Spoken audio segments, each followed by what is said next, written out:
Não é algo que a gente tenha confiança ou que a gente não conheça. A gente conhece casos, tantos quanto a mídia possa registrar, de que a questão do valor ético, a obtenção de resultados e a forma como os números foram tratados estavam em dissonância com aquilo que o auditor encontrou. E aí, obviamente, que ele, identificando, ele vai reportar à sociedade, aos stakeholders, aos interessados, às pessoas que querem entender por que aquele valor foi ou não foi.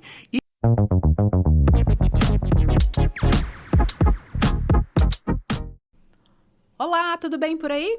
Este é mais um podcast da DCC Educação Corporativa. Eu sou Josiane Silva, fundadora da empresa. E aqui, sempre trazemos convidados muito especiais.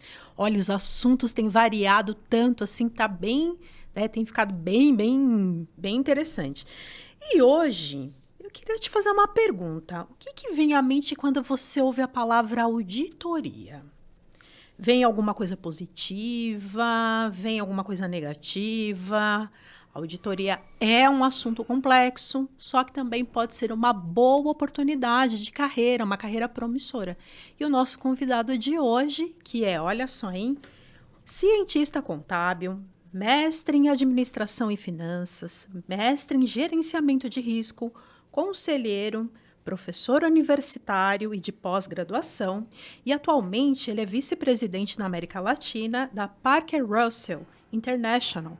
Com vocês, o professor Antônio Cocurulo. Muito obrigada, professor, pela presença. Olá. Por aceitar o convite. Vim falar de um assunto que, olha, acho que tem bastante... Eu, pelo menos, separei boas perguntas aqui. Excelente. Bom, Josiane, vou te chamar de Josi. Josi, tá bom? Claro. Ótimo. Primeiro, um agradecimento gigante para a DCC, uma empresa que está despertando conhecimento para vários jovens, para várias pessoas, né? Para o conhecimento nesse mundo corporativo que a gente está construindo, desenvolvendo e ensinando, né? E, em especial, a um sócio meu, que é o Ricardo Lemos, que me colocou hoje aqui. E, como eu te dizia logo no nosso warm-up ali, na sala lá de fora, há mais ou menos 20 anos atrás, eu publiquei um livro sobre um assunto específico, que era gestão de riscos na época. Fui convidado por alguém não menos importante como você, Heródoto Barbeiro, numa entrevista de mais de 1 hora. Então, meu treine para hoje foi feito há 20 anos atrás. Olha, gente. Olha que legal. Quanta honra, Uau, hein? Então você Heródoto, eu sou fã dele, né? Inclusive lá da CBN e tudo.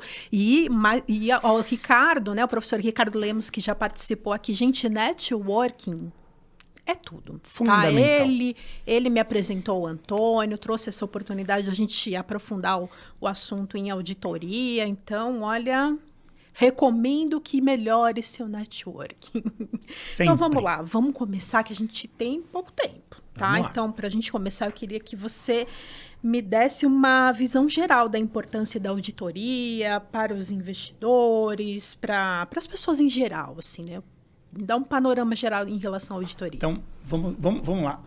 A essência da palavra auditoria, lá no latim, lá nos primórdios dos tempos, tem uma relação direta com a pessoa que ouve, o ouvidor, a pessoa que escuta, que presta atenção. Então, um auditor é aquela pessoa que presta atenção, que ouve, que escuta e que faz as suas análises sobre aquilo que está sendo falado, sobre aquilo que está sendo apresentado. Então, esse é o primeiro ponto para saber a origem da palavra. Tá. O segundo tema é que a auditoria para as pessoas, em modo geral, executivos, empresas, mercado, de todas as formas de olhar este cubo mágico, esse mundo da auditoria, estão relacionados com a certificação.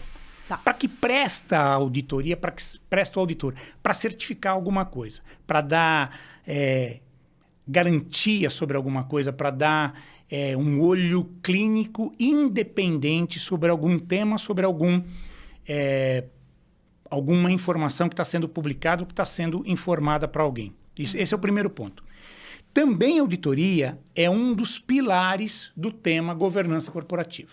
Sim. Para ficar em pé o castelo chamado governança corporativa, eu tenho vários atores. Tem os acionistas, os sócios, os investidores, eu tenho vários pedaços do suporte à governança, mas eu tenho um deles que é a auditoria, e a palavra-chave aqui é independência. Independente, ou seja, eu tenho que ter independência daquilo que está sendo apresentado, daquilo que está sendo ofertado como informação para os leitores, para os agentes que vão olhar aquela informação.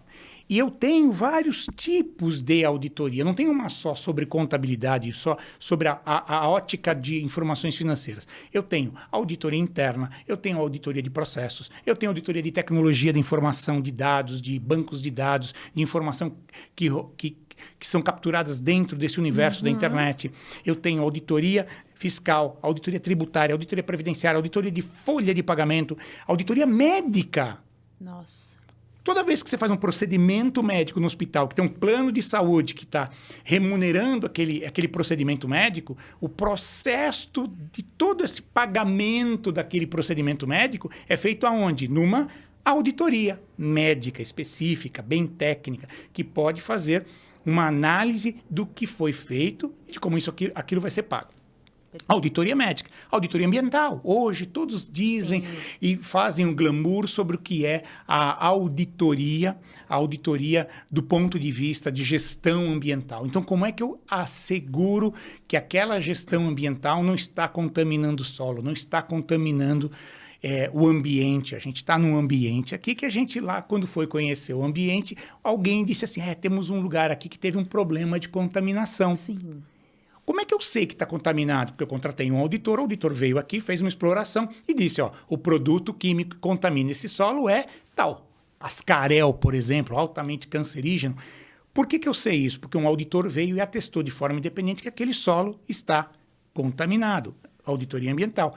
E quando alguém quer comprar uma empresa, e quem é que analisa as informações contábeis, fiscais, financeiras daquela empresa para que ela diga para o comprador que é um bom ou que não é um bom negócio? A gente tem um auditor especializado chamado auditor de investigação de compra de empresas. Em inglês isso se chama due diligence, que é o procedimento que a gente faz para investigar aquele ativo, aquela empresa que vai ser adquirida. É por aí que a gente começa a nossa análise sobre a palavra auditoria. Nossa, tá bom? Bem complexo, hein? Bom, e assim, em relação a tamanho de empresa, entidade, mesmo não lucrativa, assim, que pode ou deve ter uma auditoria contratada para uma revisão, para suas demonstrações financeiras, como é que funciona? Aí tem uma pegadinha. Por quê? Porque tamanho não é importante. Não é importante? Não é importante. Não é importante por quê?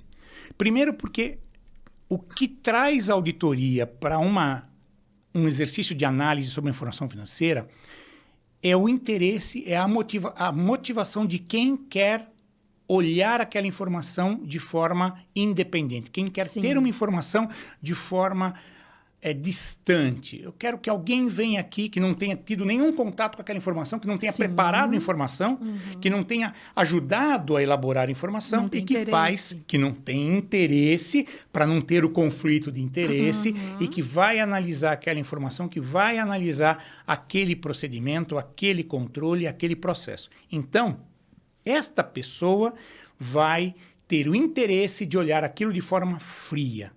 Tá. Isto quer dizer que o tamanho não é importante. Então, um condomínio pode ter uma auditoria. Olha. É uma prestação de contas. Sim. Uma empresa de startup, um lugar que nós estamos nesse momento, que é uma empresa que está uma entidade que está vocacionada a iniciar empresas, ou seja, startups, também traz o fôlego da vontade e do desejo de um investidor de conhecer como aquele negócio funciona. E quem é que eu trago? Um auditor. Então, o tamanho não é importante. Óbvio que no mercado de capitais, mercado da Bolsa de Valores, a gente tem aí muitos interesses. Interesses de pessoas que nem são investidores, que querem investir, ou pessoas que querem investir ou estão investindo naquela empresa ou que querem sair daquela empresa que investiram. Qual é o papel do auditor? É auditar de forma independente aquela informação financeira que vai ser publicada para todo o público. Sim. Então, tamanho não é importante. O importante é a motivação que se quer para ter a informação de forma atestada e independente. Sim. Simples assim, tá bom? Perfeito. Bom, e qual que é a relação com a auditoria e com a governança corporativa? Você citou logo no começo, a gente falou de governança com o Ricardo, né? Então... Isso é muito interessante, porque veja que a gente estava construindo, quando o Ricardo falava, ele estava construindo um castelo sobre a governança corporativa, né? Ele estava passando ali pelo ambiente de gestão de riscos, falou dos pilares, um deles é a auditoria, mas qual é a base, qual é a sustentação dessa governança corporativa? É transparência, equidade, uma dessas sapatas que seguram esse prédio em pé é a prestação de contas. Em inglês, accountability. Então, toda vez que a gente estiver prestando contas para alguém no braço de uma governança corporativa, a gente está sempre prestando contas com um auditor que, de forma independente, vai atestar que aquela informação é correta, está bem preparada, está bem apresentada, é simples para que as pessoas entendam, não pode ser numa terminologia muito rebuscada, porque senão nem todos entendem, então tem que ser uma linguagem simples. Os auditores, nós auditores, sempre fugimos desta questão de ter termos muito técnicos para explicar coisas técnicas. Então, a gente tem que, muitas vezes, traduzir aquela informação para que ela seja simples, palatável, para que ela chame a atenção do leitor, para que ele possa ler, entender, absorver e, por fim, mas não menos importante, tomar uma boa decisão. É para isso que serve a informação de uma auditoria, de um auditor independente. É basicamente para isso. É importante, bem importante entender os papéis dessa nossa independência e da prestação de contas. Tá. E falando sobre demonstrações financeiras, assim, eu queria entender como que o auditor atua, né? Em relação às demonstrações. Demonstrações financeiras são elaboradas pela contabilidade, certo? Tá, perfeito. A administração vai lá e aprova, e aí o auditor, ele é uma terceira parte, é o papel dele. Exato. Então, como que funciona isso? Isso é bem interessante, porque vejam quantos atores estão operando esta informação, que até algum tempo atrás a gente comprava um jornal na banca, abria e tinha lá uma folha inteira com um monte de número, com um monte de letras. As pessoas ficavam olhando aquilo e falavam, meu Deus, que é isso? Quanto papel jogado fora? De fato, aquela informação impressa era o resultado, era o resumo de um esforço, de uma capacidade que aquela empresa se dispôs a entregar como resultado para os seus acionistas. Então, ali era o resumo de tudo aquilo que foi o esforço. Geralmente, um esforço anual. Sim, o ano balanço, de 2020, como é que ele performou, quais foram os problemas, e o balanço patrimonial é o resultado, é a expressão solidificada daquilo que foi toda aquela energia que foi produzida e gasta e concentrada no resultado daquela empresa em um período de tempo, um ano. É exatamente isso. Qual é o papel do contador? Acompanhar essas transações uma a uma, dia a dia, hora a hora, minuto a minuto, nota fiscal por nota fiscal, despesa por despesa, receita por receita, venda, até consolidar isso num número, numa demonstração. Muito bem. Mas quem opera o negócio, quem opera a transação é a administração. Então, quem manda vender, quem manda comprar, quem ordena produzir, quem ordena parar de produzir, quem ordena admitir pessoas, quem ordena demitir pessoas. Todos esses fatos e muitos outros estão registrados na contabilidade. Quem comandou? A administração. Sim. Quem operou? A administração. Os funcionários da empresa. Quem capturou tudo isso? O contador. A contabilidade. De todos os pontos de vista da organização. Sim. Algumas coisas falham nesse processo? Falham. Exato. Então, aí começa aquela curiosidade de saber quanto falhou, quanto se perdeu, quanto não se conseguiu capturar como informação de um registro. É aí que começam as curiosidades. Aquelas pessoas que são as interessadas, a gente chama isso de stakeholders, sim, a olhar uma demonstração financeira. Será que está tudo aqui? Será que não escapou nada? Será que a gente não deixou de vender alguma coisa importante? Será que a gente vendeu alguma coisa que daqui a algum tempo vai virar uma perda? A gente confiou em alguém que não deveria, a decisão da administração em acreditar em algo, tomar alguma coisa para si, será que isso não deveria chamar a atenção de alguém, ou dos interessados, ou dos que fazem a análise financeira daquela informação, e daí tomar uma decisão de, opa, sim, é um bom investimento. Opa, não é um bom investimento. Alguns riscos podem começar a se materializar ou já se materializaram e nem sequer ainda foram capturados. Serão capturados e terão que ser pagos num futuro. Talvez a contabilidade não tenha conseguido identificar. Tá vendo como as coisas começam a fazer sentido neste jogo, nesse tabuleiro da prestação de contas? É assim que a coisa funciona. Deste jeito. Nossa. Bom, e como você falou, assim, alguns problemas, eu acompanhando o noticiário, eu vi algumas notícias não muito legais envolvendo auditoria. Pois é. Falando, assim, vamos por de erros, de situações. Então, eu queria entender, assim, em relação ao risco, como é que fica essa questão?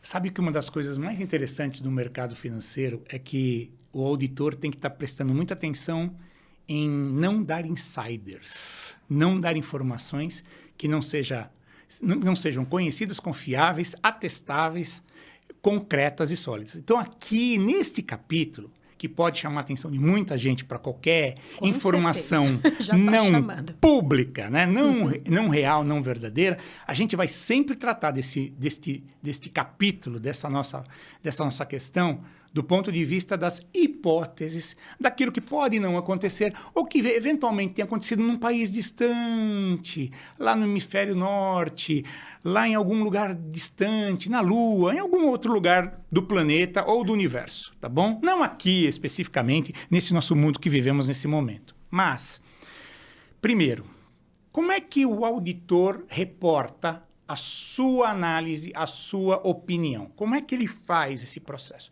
Então, primeiro, o auditor faz o quê? Ele analisa o balanço, analisa a emissão de resultado, analisa o fluxo de caixa, analisa várias informações contábeis, tem um monte de nota explicativa, aquelas folhas de jornal que a gente viu lá na banca de jornal, cheia de letras e palavras e números e tal. Pequenininha aqui, ó, as letrinhas, né? É feito para ninguém ver mesmo, então para usar um óculos bem potente. Mas hoje em dia, pela internet, a gente pode ver tudo, porque está tudo publicado em letras garrafais. Excelente.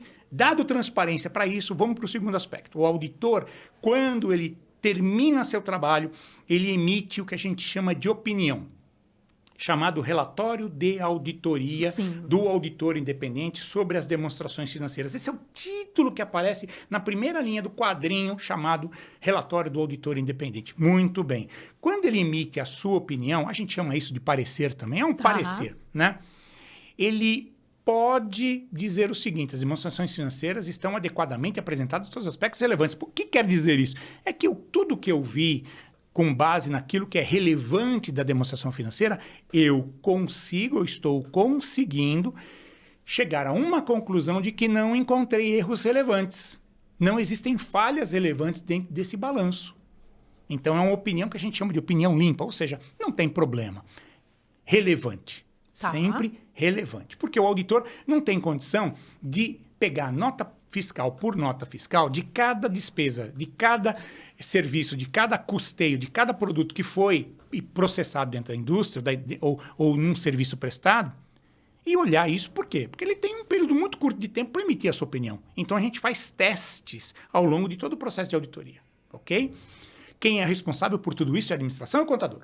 Eles são os responsáveis. Nós somos os revisores dessa informação. Sim. Então, nós revisamos isso baseado em relevância. Por isso que o parecer tem a palavra relevância lá muito bem determinado e muito bem explicado, inclusive nos parágrafos que estão ali na parte do parecer chamado base dos trabalhos do auditor. Muito bem. Porém, às vezes, a gente encontra um erro. A gente encontra um problema. E aqui abre a janela de oportunidades e a janela de problemas. Por quê? Porque no final da história, todas as empresas são vocacionadas por objetivos quantitativos. Eu quero um resultado positivo aqui, porque os acionistas querem receber dividendos, porque a empresa tem que captar mais dinheiro nos bancos, porque ela tem que demonstrar uma performance mais efetiva dentro do mercado e dentro do processo de fazer negócios num determinado período de tempo, num país determinado, ou em outros países também. E isto provoca, muitas vezes, pressões sobre a administração, que podem ser pressões muito além daquilo que aquela administração ou que aquela capacidade de produção, de serviço prestado, podem entregar. Então, eventualmente, a gente pode encontrar erros possíveis, mas também a gente pode encontrar fraudes. Esse capítulo, para o auditor, ele não deve ser diminuído nem desprezado, como também para a administração e para os nossos investidores, para os interessados, os stakeholders de modo geral, não só os investidores, mas de modo geral os interessados, os clientes, os fornecedores, os funcionários, os sindicatos, o governo, todos esses fazem parte desses stakeholders que estão olhando para aquela informação e acreditando que aquela informação traga para eles uma razoável segurança de que aquela informação está correta. Ok. Isso posto, se a pressão for muito grande, se a gente tiver uma pressão muito efetiva, ou, que esse é o pior dos mundos, se os valores éticos da organização não forem alinhados com os valores éticos que são pregados pela consciência da conduta ética que se espera desses executivos, as fraudes se instalam. E quanto mais o poder que emana dos executivos se instala dentro da organização, muitas vezes tem uma complexidade muito maior para que o auditor possa identificar essa fraude. Sim. Então, não é uma brincadeira de gato e rato, auditor contra executivos, mas ao contrário, é um exercício de identificação do que de fato está se apresentando e de que nada que deveria ter sido apresentado de bom ou de ruim tenha ficado para trás, tenha sido omitido dos leitores, dos stakeholders daquela informação. Então, aqui tem um jogo de palavras e de letras aqui no que eu disse, mas é assim. O auditor certifica, o auditor dá uma opinião sobre a demonstração financeira de que ela é razoavelmente bem apresentada. Ok? Eu posso ter erros que eu encontrei, podem ser materiais ou não materiais. Se materiais eu reporto, ou seja, eu tenho uma ressalva. Tá. Pode ser uma ressalva tão gigante que eu tenha uma opinião adversa, ou seja, o balanço não representa aquilo. Isso é uma das técnicas que a gente tem, mas é só para vocês não ficarem tão assim, assustados quando isso aparece num jornal, aparece numa assembleia, aparece num condomínio, né? Às vezes isso pode acontecer, mas essas são as palavras-chave do nosso trabalho, de como a gente reporta essas informações para a sociedade, né? E leve em consideração que erros podem acontecer, que fraudes também podem acontecer. E que você tenha uma consciência, uma confiança nas pessoas, nos executivos, nos contadores, nos auditores, baseado em valores éticos, em um comportamento ético, que a obtenção daquele resultado, se foi bom e justo para todos. Se foi ruim e justo para todos.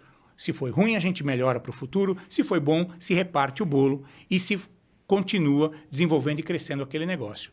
Agora, a gente encontra, e não dá para dizer que não é algo que a gente tenha confiança ou que a gente não conheça, a gente conhece casos, tantos quanto a mídia possa registrar, de que a questão do valor ético, a obtenção de resultados e a forma como os números foram tratados estavam em dissonância com aquilo que o auditor encontrou. E aí, obviamente, que ele, identificando, ele vai reportar à sociedade, aos stakeholders, aos interessados, às pessoas que querem entender por que aquele valor foi ou não foi.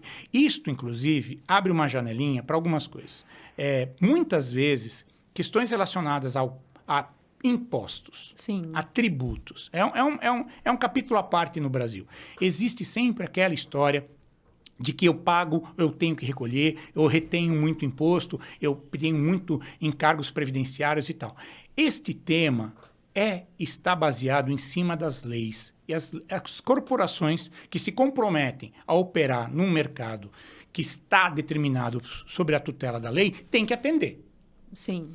Também existem temas em que podem existir condições em que eu tenha tributos e impostos, questões previdenciárias, que eu possa querer discutir, porque eu talvez não concorde com a forma como aquilo é aplicado, né? E neste caso, os auditores, os contadores, a administração discutem amplamente os impactos de eu ter que seguir uma lei, seguir uma regra que me impõe um imposto. A palavra já diz tudo, é imposto. Sim. Não é algo que é, eu vou fazer porque eu gosto. Não, não é porque eu não gosto, é porque eu tenho, é um imposto, é a obrigação de você fazer uma operação e contribuir com aquele imposto para os serviços que o governo oferece para a população. No final da história, concordar ou não em pagar imposto é geralmente um dos temas críticos de discussão que a gente tem dentro das organizações. Por quê? Porque eu quero reduzir minha carga tributária, eu quero reduzir a quantidade de imposto. Ok, perfeito. Existem alavancas, opções, discussões que a gente pode ter com a fiscalização, com a justiça, com o governo, que possam passar pelos tribunais judiciais e tudo mais? Tem. Bom, muito bem. Então, vamos analisar e ver as condições de que isso torne palatável o seu negócio e que isso não traga riscos para os acionistas no futuro. Porque uma decisão tomada hoje e que vai trazer um ganho ou uma perda no futuro, ou até um ganho no presente, uma perda no futuro, ou o contrário, uma perda hoje, um ganho no futuro, é dentro de um horizonte de tempo. E o auditor está sempre olhando para o presente, para o passado e, fundamentalmente, para o futuro daquela organização. A gente não olha a situação estática daquele número hoje. A gente olha para o que o passado gerou naquele número até hoje, e eu olho para o futuro num horizonte, e curto prazo, obviamente, a gente não tem bola de cristal, a gente não adivinha o futuro, mas pelo menos eu tendo a acreditar que no futuro aquela informação que está auditada vai se permanecer nas mesmas condições de temperatura e pressão. E assim seguimos, ok? Olha, bom, já que você falou de risco, eu queria saber assim, qual que é o papel, né, do auditor, na sua opinião, para reduzir esses riscos de erros, enfim, como que o auditor ele atuaria nessa situação? Pois é, esse é o segredo do bolo, é a cereja do bolo, ou é o desastre. Pergunta de $1 milhão. Às vezes muito mais de $1 milhão. Então é assim, tudo na auditoria tem procedimento. Tudo na auditoria está num framework, que a gente chama de um desenho, ou num desenho que tem começo, meio e fim, ok? Então, tudo na auditoria é normatizado. Existem passos que eu preciso dar dentro da minha auditoria. Eu começo a analisar a auditoria desde o ponto em que o cliente, ou um potencial cliente, ou uma pessoa, passa a mão no telefone e liga. Cucurulo, como vai? Vi você lá naquela apresentação da DCC com a Josiane e tal. Gostei bastante do que você falou. Pá, maravilha, tá bom. Eu estou precisando aqui, tem uma empresa, tal, fatura alguns milhões de dólares, tal. E eu nunca fui auditado. Gostei do que você falou sobre auditoria. Eu gostaria de fazer uma auditoria. Como é que eu faço? Entendi. Muito bem. A primeira coisa que a gente tenta, se não for possível, não é possível, é fazer uma visita até você. Muito bem, venha me visitar, tomar um café. A gente vai até lá, conversa com o interessado, o stakeholder, o dono, o contador, quem que seja, o diretor, o presidente, quem for aspas, C-level, a pessoa lá que está interessada em contratar uma auditoria e... Muito bem. Vamos analisar o seu negócio. Como assim? Sério, o meu negócio. O que você faz? O meu negócio aqui está relacionado com lavagem de dinheiro. Como é que é? Você tem uma lavanderia? Eu pego o dinheiro aqui, lavo o dinheiro... Como assim? Ai, meu Deus.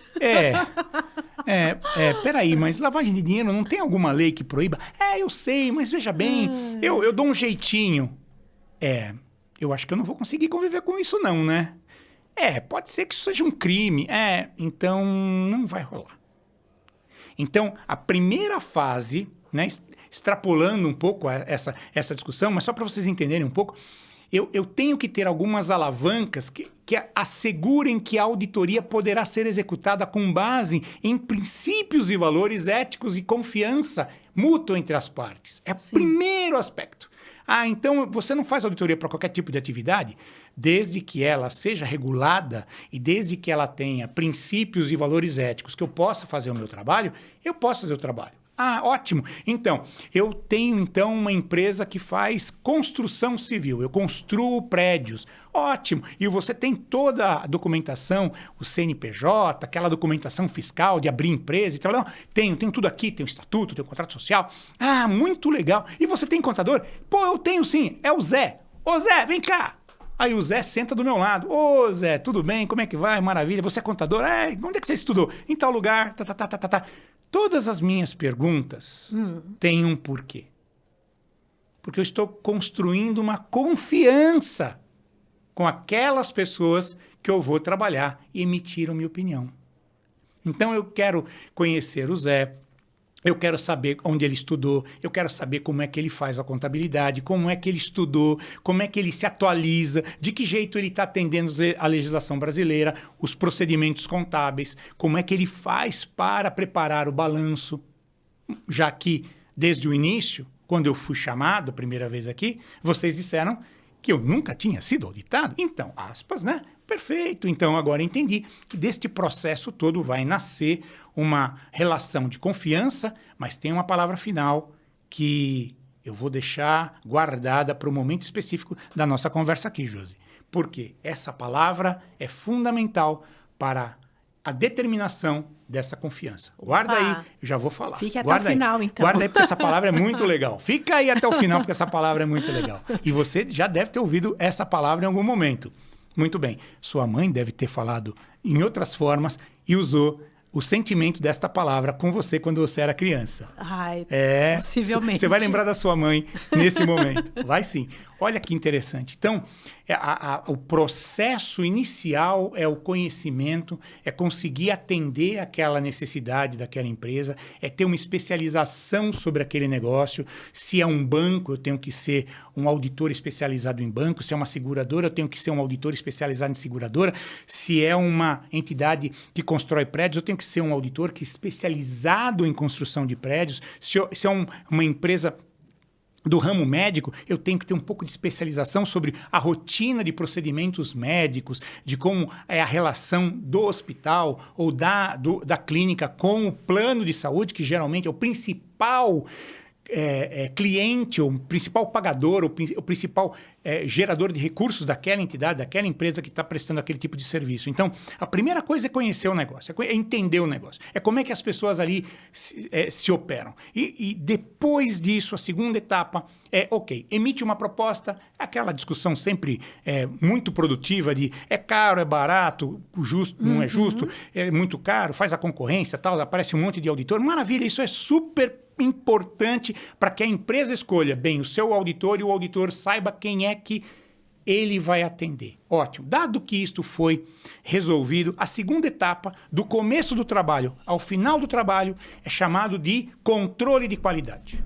Controle de qualidade. O auditor vive o tempo todo olhando, revisando tudo aquilo que os seus assistentes, que os seus trainees fizeram ao longo do trabalho. Então, tudo isso é feito, revisado, duplamente revisado, triplamente revisado. Nossa! O trabalho assim. Checagem da checagem. Meu Deus! E tudo isso é documentado.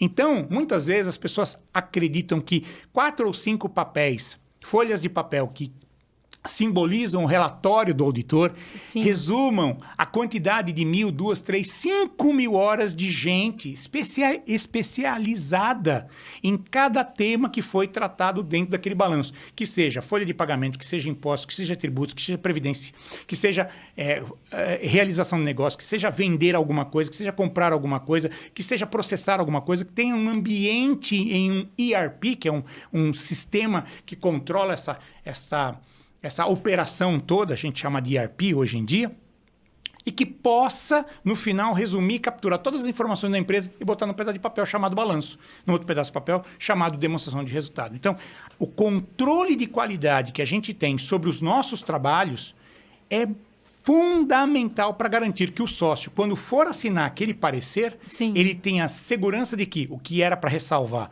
ele ressalvou, o que era para ele ter certeza que estava bom, está correto, está certo, e aquilo que não é irrelevante não está ali porque não é relevante, ponto final. E não Sim. foi identificado. Muito bem. Terceira parte é que, para todo mundo fazer isso rápido, muito bem, e no tempo certo, sem gastar o dinheiro todo e gerar ganho para a auditoria, Claro. é óbvio, porque é um negócio como outro qualquer, eu tenho que treinamento intensivo.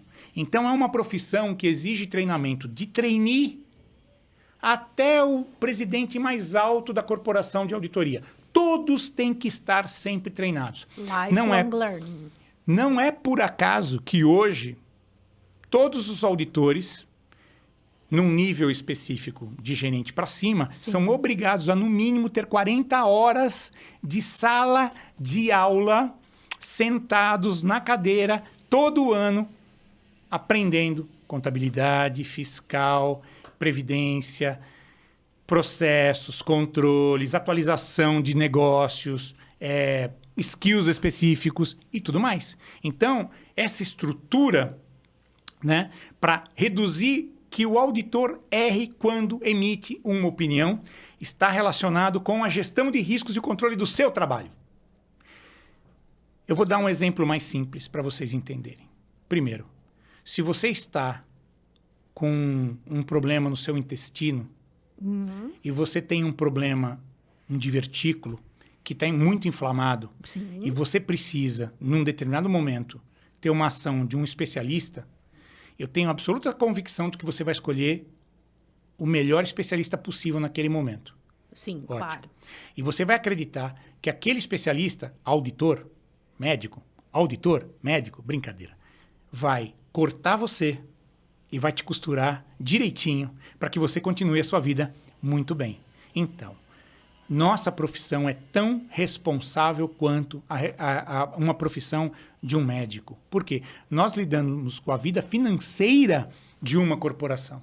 Então, nós, auditores, estamos muitas vezes no papel de médicos, Sim. cirúrgicos, atacando problemas específicos dentro de uma corporação. Não é por acaso que corporação tem uma palavra irmã dela chamada corpo. É verdade. Humano. Corpo da estrutura organizacional formada por seres humanos que podem errar, que têm valores éticos. Olha que coincidência. Não tem muita coincidência. A filosofia vai explicar isso para vocês todos. Escutem um pouquinho esses mestres da filosofia que estão hoje bombando pelas internets, aí vocês vão entender do que eu estou falando. Ótimo. Então, a principal participação aqui é a participação de uma escolha de um profissional competente. Não só de um contador profissional competente, mas de um auditor profissional competente, habilitado para fazer um bom trabalho e dar um resultado que seja justo para todos que são os stakeholders. Um último segredinho que eu queria compartilhar com vocês dentro dessa questão da gestão de riscos, que é o seguinte. Há quase 2 décadas atrás, quando eu fui entrevistado pelo Heródoto Barbeiro para falar sobre gestão de riscos, né? Não imaginava que eu fosse estar aqui com você, Jô? José, eu também não imaginava. Que sonho, né? Que legal.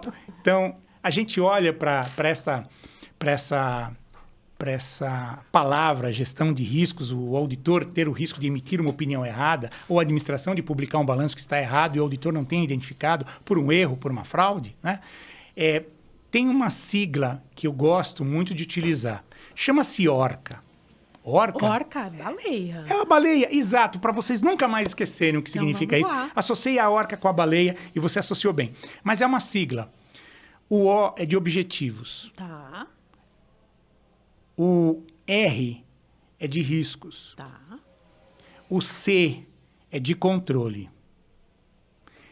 E o A é de alinhamento. Orca. E quer dizer exatamente a mesma coisa em inglês. Exatamente a mesma coisa. É a expressão em inglês e português mais fácil de você memorizar. Mas o que é essa orca? Quando eu tenho um objetivo específico, gerar lucro, crescimento,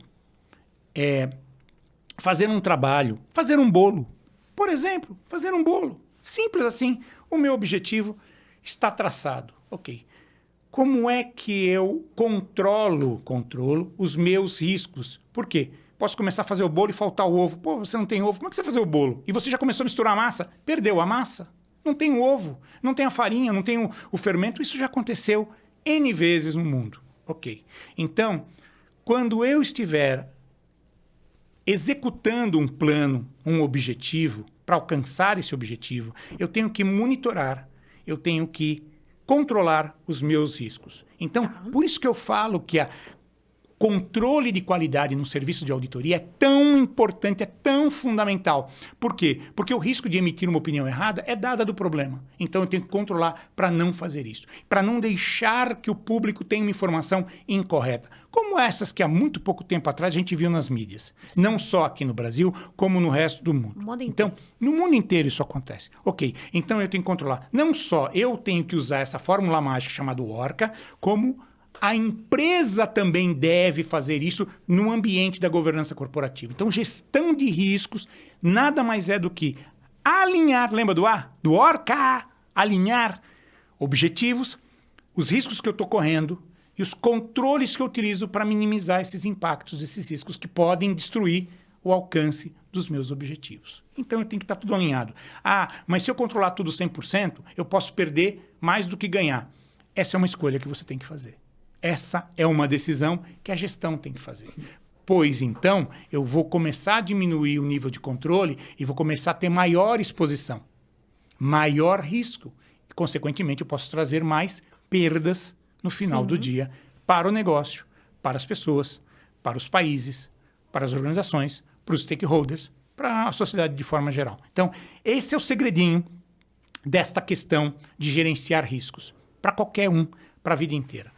Obviamente que, o auditor, e vocês vão ouvir isso nos casos, ele pode terceirizar esse risco que ele tem? Pode. O nome disso é contratação de seguro.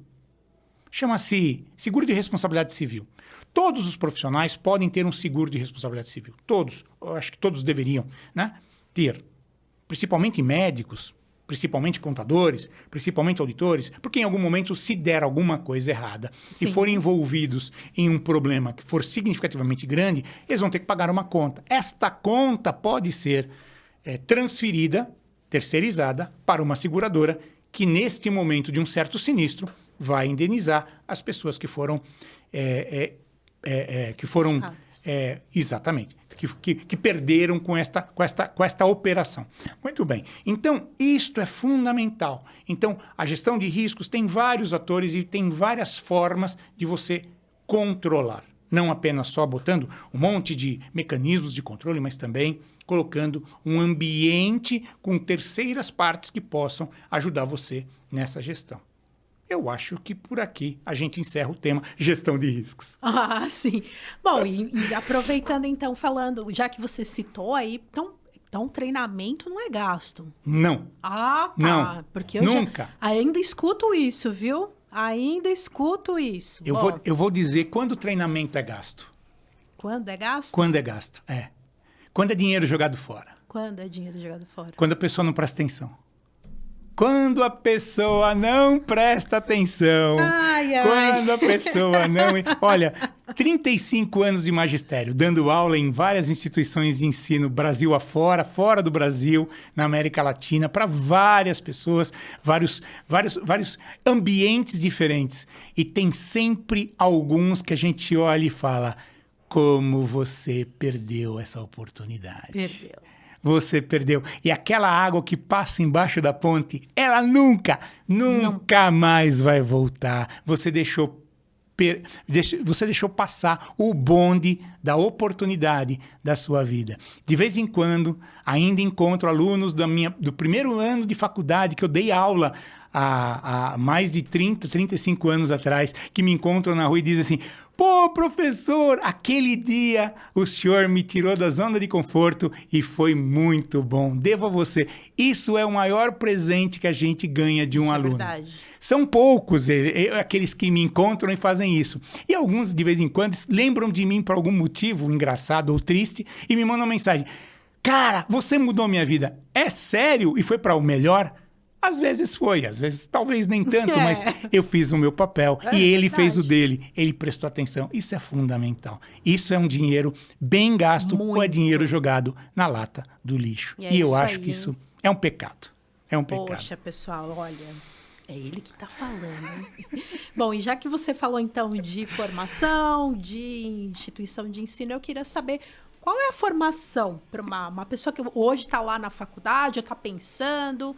Olha, legal, quero ser auditor. Isso é bem bacana, porque eu lembro que há uns anos atrás, eu fui fazer uma palestra para alunos de segundo e terceiro ano do colegial. Eu nem sei se ainda existe esse tal de colegial, mas era o que tinha naquela época. Ensino médio. É um ensino médio, né? É uma pessoa que está em outra atmosfera. Até porque eu tenho uma filha que já está nesse ambiente, eu nem sabia, eu pagava a conta e não sabia o que ela estava fazendo. Bom... É assim, gente, é muito importante você olhar para o seu futuro e, obviamente, que tem aí hoje em dia a inteligência artificial que está dizendo que vai substituir um monte de profissões e um monte de gente dentro do mercado de trabalho, mas vejam que o mundo, né, vai construindo algumas alternativas para todos nós. Todos nós vamos ter alternativas de trabalho. Mas nesse momento eu digo o seguinte para vocês, lá para o garoto estudante de primeiro, segundo, terceiro colegial, e que queira, que goste de ser... Ele gosta de ser, tem que ser curioso. É uma pessoa curiosa. Eu lembro que minha mãe dizia que eu era um cara curioso. Desde pequenininho eu queria saber das coisas. Eu perguntava, por quê? Como? Desde pequeno. Então, quer dizer, se você já tem essa habilidade de ser curioso, o auditor é uma pessoa muito curiosa. Muito curiosa. Primeiro. Então, o primeiro passo é uma faculdade de ciências contábeis. Para entender o balanço, o mecanismo do balanço, né? Para ser um cientista contábil. Exato. Aprendi isso com você, Josi. Eu não sabia que eu era um cientista. Eu não tinha ideia. Eu não tinha realize. Eu não tinha ainda sentido isso dentro de mim. Eu sou um cientista. Que legal! Olha quantos anos eu não sabia disso. Eu aprendi com a Josi. É ela. Então, é assim...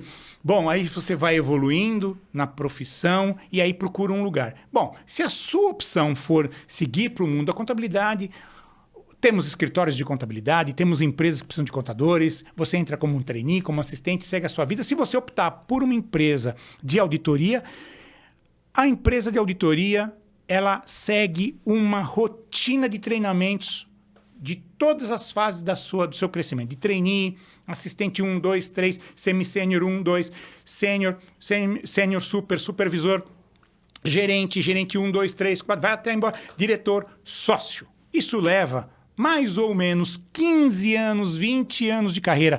Mas saiba que as portas para o seu crescimento, para a sua especialização, começam a se abrir com uma velocidade gigantesca. Então, não se esqueçam que as oportunidades vão começar a bater à sua porta, porque você começa a ter uma visão ampla de vários tipos de negócios, vários tipos de empresas, vários tipos de questões relacionadas à tributação, a fazer negócios, oportunidades para sair do Brasil, oportunidades para fazer trabalhos como eu já fiz em vários lugares. Um belo dia me acordo e me dizem assim, você tem que ir para a Austrália. Como assim para a Austrália? Você tem que ir lá para a Austrália para conhecer uma empresa chamada BHP Billington. É sério? Porque tem um problema lá, um processo lá. Você deve saber como resolver. Tá bom, pegamos um aviãozinho, quase 40 horas no aviãozinho, Sydney, Melbourne, bababá, reunião, dorme, acorda, porque o fuso horário é completamente diferente, pega um avião, volta para cá. Resolveu o problema? Não, a gente entendeu o problema. Agora nós vamos tentar resolver o problema, porque a gente foi para entender o problema. A gente nem sabia que tinha um problema, que a gente realmente tem um problema. E assim foi. Então, essas oportunidades aparecem na nossa vida quando a gente tem uma dedicação muito forte e um estudo e um aprendizado muito grande. E tem duas coisas básicas aqui. Procedimentos contábeis é um passo importante do problema, tributário, fiscal, previdenciário, tudo aqui. Procedimentos, processos e procedimentos técnicos de auditoria. São 2 capítulos, são 2 entidades, são 2 normas que a gente tem que seguir. Vamos lá, seguir aqui com a nossa... Perfeito.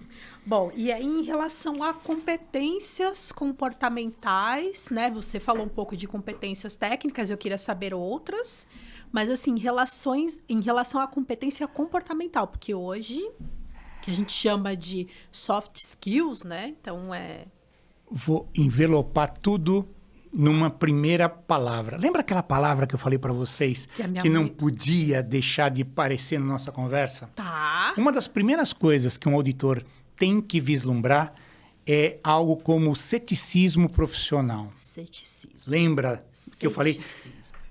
Eu nunca esqueço minha mãe, eu era pequenininho, tinha 5, 6 anos. Toninho, você tem certeza que você fez isso? Aí você olha para ela e fala assim, mãe, se eu disser não, o que acontece? Você vai apanhar. Mãe, e se eu disser sim, você vai apanhar do mesmo jeito. Tá bom. Então, o que ela fez comigo? Ceticismo profissional. Eu sei que você fez, mas diz pra mim o que você fez. Diz como você fez. Eu duvido que você tenha feito isso, mas eu tenho certeza que você aprontou isso. Ceticismo profissional é o cerne, é o primeiro pilar de ética, do valor ético de uma profissão, como a profissão de auditor. Tá?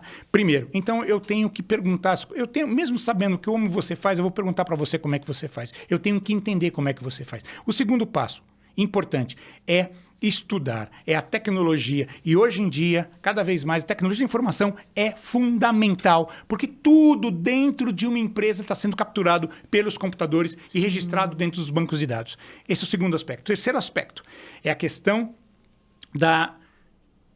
do estudo técnico sobre assuntos específicos, quer seja tributos, quer seja banco, quer seja operações financeiras, quer seja tecnologia de informação. Então, você tem que estudar e ampliar a sua mente, ver como a sua mente consegue capturar um maior espectro de informações diferentes dentro de um único universo. Muito bem. Então, para falar de skills comportamentais, além de toda essa técnica, de todo esse estudo, de todo esse conhecimento, esse ceticismo profissional, esse conhecimento de ferramentas de tecnologia, nós temos que ter uma visão processada, um processo, começo, meio e fim. Tá. E um dos skills mais importantes, além de saber lidar com o ser humano, né? E aí vai um capítulo à parte para você convidar alguém de gestão de pessoas para falar 1 hora, 2, 3 sobre como gerenciar pessoas, é o quê? É negociação. Negociação. Gente. Inacreditável como eu sento com os meus clientes e vou discutir o ressalva. Estou negociando o tempo todo. Eu negocio para vender o trabalho, eu negocio para entregar o trabalho, eu negocio para fazer meu trabalho, eu negocio para falar com o contador, eu negocio para falar com o assistente, eu negocio para falar com todo mundo. Então eu tenho que saber como negociar o tempo todo. Não é porque eu sou um auditor que eu não tenho que negociar, eu sou um negociador. Então a formação de pessoas que passa pelo ambiente da negociação é algo já muito estruturado para que você possa chegar ao seu objetivo. Se tiver que ter uma ressalva, vai ter uma ressalva e essa ressalva tem que ser bem explicada para as pessoas que estão recebendo aquele comentário, que é um comentário muitas vezes negativo no ponto de vista deles. Agora, não podemos deixar de falar uma coisa, até para poder concluir o nosso raciocínio aqui. Vejam que vocês estão entrando numa carreira hoje, como um contador, que você passa como um trainee, você chega a um nível de gerente, você pode chegar a um nível de diretor, as empresas começam a te enxergar de outras formas, eles vão começar a entender que você é um destinatário de um cargo, de um C-level, um diretor, um vice-presidente, tocar uma operação, ou você vai virar um sócio de uma companhia e depois que você achar que já terminou tudo o que você tem que fazer, volta e abre as portas da governança corporativa. Você tem uma bagagem de conhecimento sobre tantas coisas, sobre tantas empresas, sobre tantos aspectos, e uma empresa olha para você e fala assim, cara, vem ser meu conselheiro de administração, vem ser meu conselheiro fiscal, vem ser membro do meu comitê de auditoria, vem ser membro da minha estrutura para me ajudar a tocar e crescer e desenvolver cada vez mais o meu negócio. Então, quer dizer, olha que incrível, é uma carreira que vai te dar 2, 3, 4, 5 fases. Você achou que você ia se aposentar com 60 anos? Não! Você está pleno para ser um conselheiro por mais 10, 15, 20 anos. Se você quiser trabalhar tanto como a gente faz quando a gente abraça essa maravilhosa profissão, que é a profissão de auditor, de auditoria. Bom, e o conselho é uma tendência e também existe alguma outra tendência para os profissionais nessa área? O que você... Bom, eu um belo dia era sócio de uma empresa Big Four, de uma empresa muito famosa mundial, uma das 4 maiores empresas de auditoria do mundo. E um belo dia, alguém virou para mim e falou assim, cara, você tem cara de ser um empreendedor, monta o seu negócio. Eu pedi as contas da empresa, ganhei o que eu tinha que ganhar, recebi o que eu tinha que fazer, peguei o pouco dinheiro que me restou das contas que eu paguei com o dinheiro que eu recebi e montei um negócio do zero. Então, a Parker Russell Brasil, aqui no Brasil, é uma startup que há 10 anos atrás, eu sozinho, sentado numa mesa, num coworking como esse que a gente está aqui hoje, comecei. Hoje nós temos quase 50 funcionários, temos mais de 250 sócios pelo mundo inteiro, temos mais de 3 mil funcionários no mundo inteiro prestando serviços para empresas de pequeno, médio e grande porte. Simples assim. Eu estou realizando o meu sonho. Pode ter sido um bom sonho, pode às vezes aparecer um pesadelo, mas eu me sinto realizado naquilo que eu estou fazendo. Empreendedorismo Simples assim. Simples assim. Também sou suspeita para falar. Também sou muito suspeita para falar. Bom, e a gente já está acabando. Então, só para... Não é possível. Tá acabando. Já acabou? Eu falei Como pra assim? você, ia passar Como muito assim? Não, rápido. não, Então, eu quero que você não. fale, assim, rapidamente as suas considerações finais sobre o tema, se tem alguma outra coisa que ficou faltando aqui da nossa conversa. Eu vou contar em 1 minuto a história da minha vida. Com 9 anos, eu queria comprar uma bicicleta. Eu não tinha dinheiro para comprar bicicleta com 9 anos. Então, eu montei uma caixa de sapato com meu pai e fui para a frente de um cinema para engraxar sapato. Então, desde os 9 anos de idade, eu entendi que a vida é formada de sua própria máquina interna, o seu próprio ser, né? Com o tempo, com o estudo, eu fiz meu curso técnico em eletrotécnica. Depois eu conquistei trabalhar numa empresa de auditoria de grande porte. Fui estudar inglês, porque eu não sabia falar inglês. Eu tenho dúvidas. Meu chefe na Inglaterra disse que eu até hoje não sei falar inglês direito, mas a sócia dele fala que eu falo inglês fluentemente. Ela me entende, ele não. Eu não sei por quê. Eu acho que ele me odeia e ela me ama. Alguma coisa assim. Mas eu tive uma ruptura dentro do meu cenário e eu conquistei os meus passos, né? Já hoje sou um conselheiro fiscal, conselheiro de administração de algumas empresas de grandíssimo porte, dou aula no IBMEC, dou aula na FIA, já dei aula muito no FECAP, na FGV, dou aula no CRC São Paulo como professor técnico convidado, já fiz viagens internacionais e tudo isso foi construído com base em quê? Numa profissão que eu abracei desde o início. Eu queria ser um contador, que depois decidiu ser um auditor e que depois decidiu ser um empreendedor. Simples assim. Muito Só bom. isso. Nossa. Fácil. Inspirador também, viu? Quem sabe? Olha, então, a gente já precisa finalizar aqui. Infelizmente, eu passaria, porque, olha, agora você já abriu outras portas aqui. Já muitas... Que bom. Muitas ideias aqui. Precisamos que você volte, hein? Vou chamá-lo novamente. E, então, bom, para o pessoal te encontrar... Quiser trocar uma figurinha, como é que faz? Cocurulo no Brasil tem 16 ou 18 pessoas, se eu não me engano. Não mais que isso. Então é fácil. Tem 2 lugares para me encontrar. Ou lá na firma, na Parker Russell, que a gente tem um site. Ou lá no LinkedIn, Antônio Cocurulo. É simples, botou. Não vai encontrar 2, vai encontrar um só, que sou eu. Sim, eu já testei. É Cocurulo com CO, viu? E com 2 L's no final. Com 2 L's. Eu vou deixar escrito aqui no GC, que o pessoal vai encontrar. Então... no LinkedIn e também no site da Parker, também vai ficar aqui para quem quiser entrar em contato. Bom, gente, a gente está acabando, eu preciso te agradecer. Ufa! Ai, adorei. Tá vendo? Olha, foi rapidinho, Poxa foi bem vida. Tranquilo, né? Então, assim, vou chamá-lo novamente. Para mim foi uma honra. Para mim também. Viu? Foi divertido. Foi bem divertido. Muito divertido. Que bom. Obrigado, Josi. Eu que agradeço. Muito obrigado. Foi agradeço. Muito bom. Agradeço. Voltamos 20 anos na vida. É muito gostoso. Olha só, hein? Ó. Olha só. Obrigado. Um abração. Beijo a todos.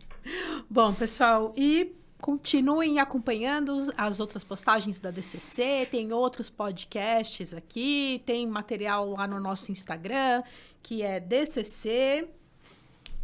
É @DCC Educação sem cedilha e sem acento .corp. Tá? O nosso telefone, que também é o WhatsApp, para entrar em contato, saber sobre palestras. Bom, acho que em breve teremos palestras de auditoria. Não sei. Olha, quem sabe? Será? Quem Vamos sabe? conversar. Eu convido o pessoal. Vamos conversar. Então, se você tiver interesse, o nosso telefone, que também é o WhatsApp, é 11 9 7969 4490. Muito, muito obrigada. Até a próxima. Beijo.